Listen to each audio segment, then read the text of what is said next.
ይችላል። ግን እዚህ ይችላል ያለው በመሃላችሁ ትልቅ አይደለም ይሁን አይደለም መነጋገር አለብን። አንዴ ማውራት አለብን። አንቺ የምታራምጂው ሙድ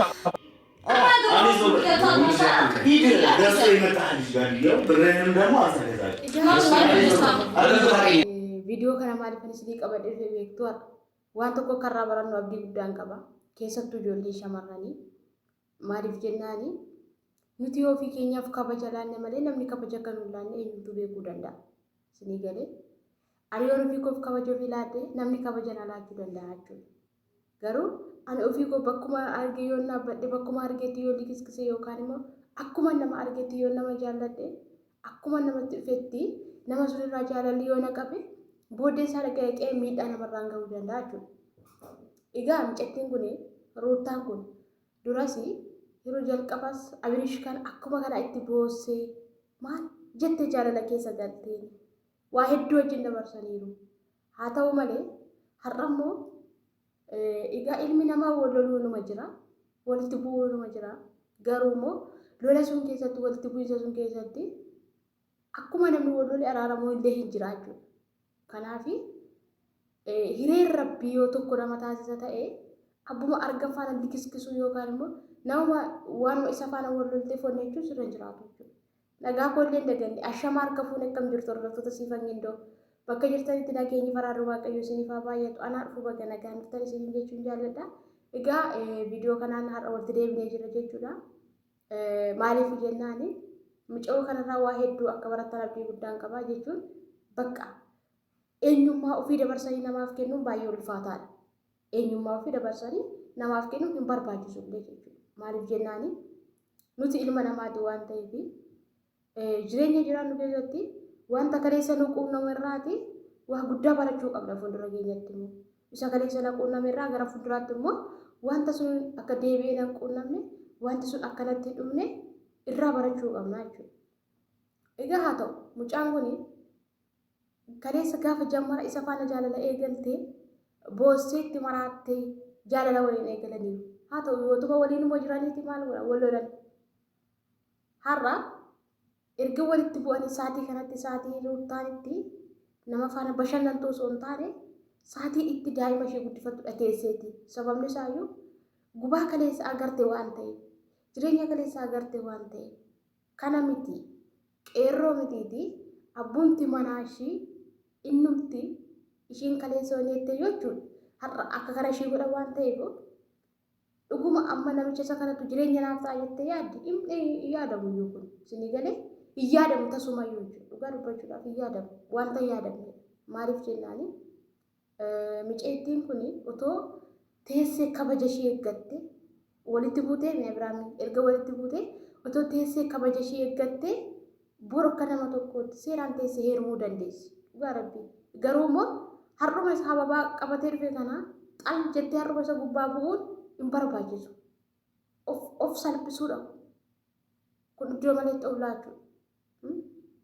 Hawuma kanatti jaalala maaltu ishii qabeetiin dhugaa rabbii jaalala maaltu ishii qabeetiin mucaa daa'ima duudaa lafa keesseeti har'a ofii ishee asii dhiira waan zalamtiin hin ta'u kun wanta ta'uu hin qabnedha. Mee fakkeenyaaf shamarran tokko tokko laal warroonni akka tasaa manatti dahan hamma dhaqanii wanti yaadhaan laala wanti yaani sun dura waan akkasii ishii quunnameemi erga ishii quunnameetii kaasee mucaan kun har'a iddoo barbaadde piroomeeshinii garaagaraa deemte jetti dhiirota faana piroomeeshinii irra caalaan hojii ishiin hojjettu keessatti piroomeeshinii hojjetti malee yeroo hunda qalabatii godhatti miti wanti yaa agarraatti qalabatii godhanne wanti yaa isinii galee mataa ishii gadi qabattee taa'aa jirti daa'ima ishii guddifattee boru gubaanaan argee akka dhagarre dhalli koo jettee mataa ishii gadi qabattee taa'aa jirti amma har'aatti isinii galee kanaafi maaliif isinii jechuun barbaade ishii abbaa manaadhaan deessee kana mitiiti ishuutti wanni itti deesse kuniyyuu gadi jettee mataa ishii gadi qabattee jiraachuu barbaaddi.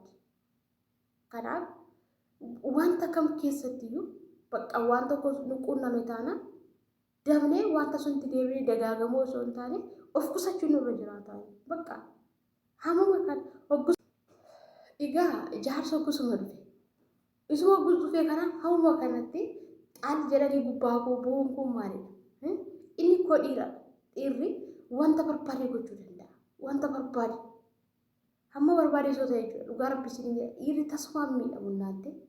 Hamma fedhitoo ta'e illee dhiirri miidhamu.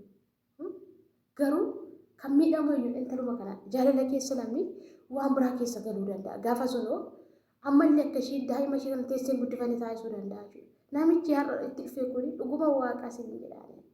Boru daa'ima ishee kana faana ishee jaalatan sitti fakkaata? Hin fakkaatu. Hin jaalatullee.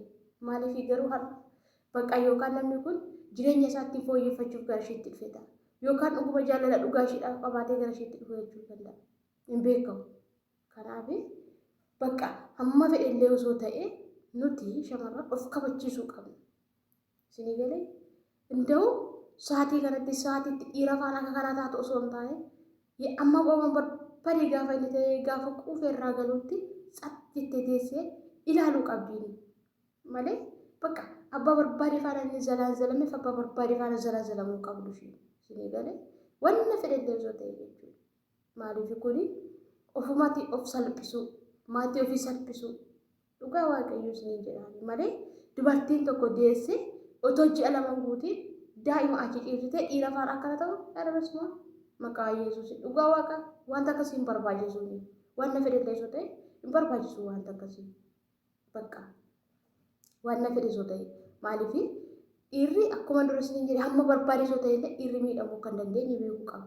Shamarran garuu hin miidhamnaani nuti hin miidhamne rakkoo keessa seenne illee eenyumtuu rakkoo keenya nu arguu hin danda'u bakka erga inni haadha daa'ima kooti.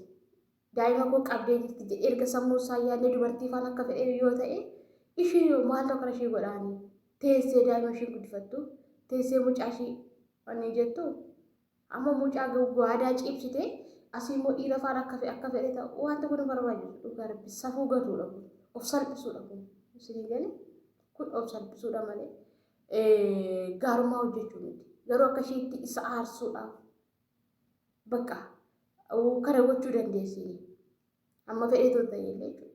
Waan yoo aarillee dhiirri yeroo sun aara malee waan tokko hin jechuu danda'u. Isinii galee dhiirri yeroo sun aara malee hamma fedhellee ta'e waan tokko ishee gochuu hin danda'u jechuudha. Waan tokko ta'uu hin danda'u garuu immoo jireenyuma ishee irratti ishuma irratti rakkoo guddaa uumuu danda'a.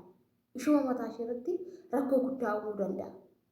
Kanaaf waan tokko gaafa hojjennu itti yaadnee hojjechuun irra jiraata jechuudha. Wanti kun na baasa moo na hin baasu? Dhugaa rabbi amma mucaan kun baay'ee sossobeenii mucaan kun.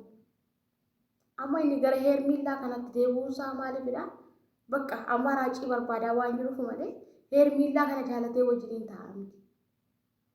Jaalatee wajjin taa'aa jiru garuu immoo amma raacii barbaadaa jiru.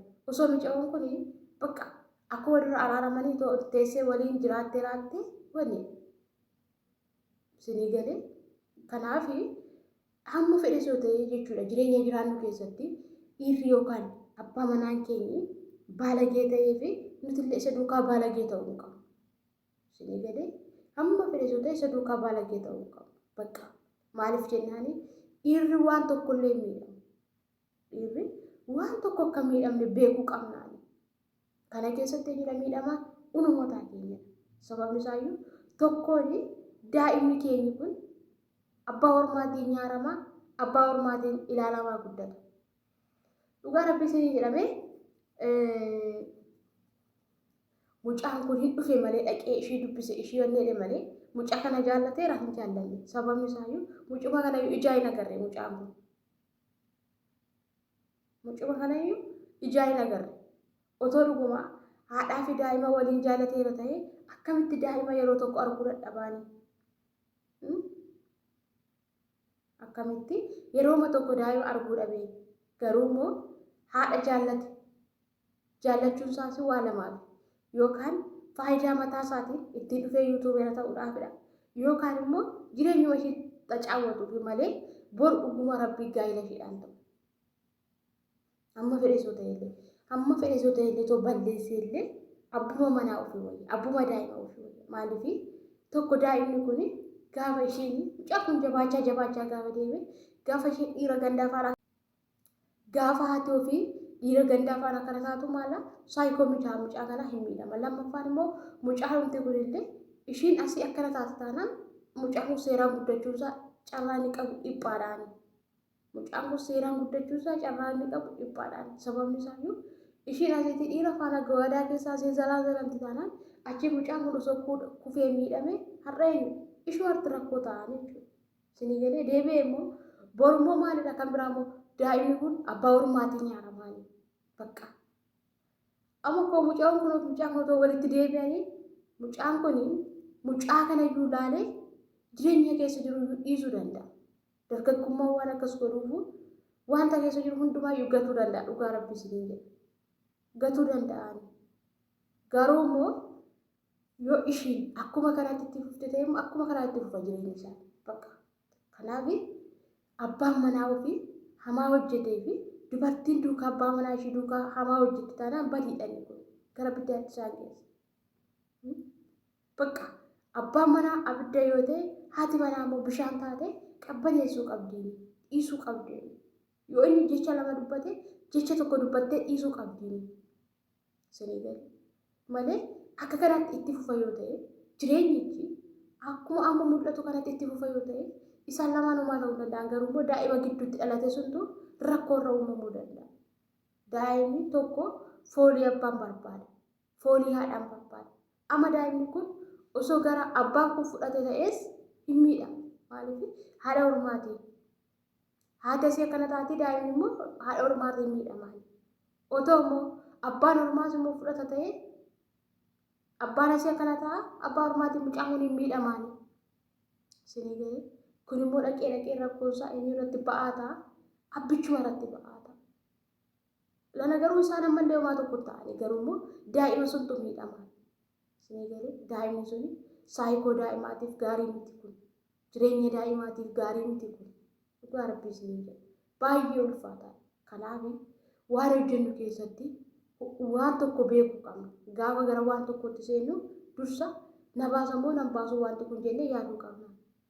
Egaa viidiyoon koo irraa kana fakkaata. Amma dhumaatti viidiyoo koo kana waan dhaggeeffattaniif galatoomaa isin jechuun jaalladha. Ammallee laayik sabskiraayib gochuu hin dagatiina. Akkuma kana mana kanaaf warri haaraa subscribe godhaa isin jechuun jaalladha. Bye bye.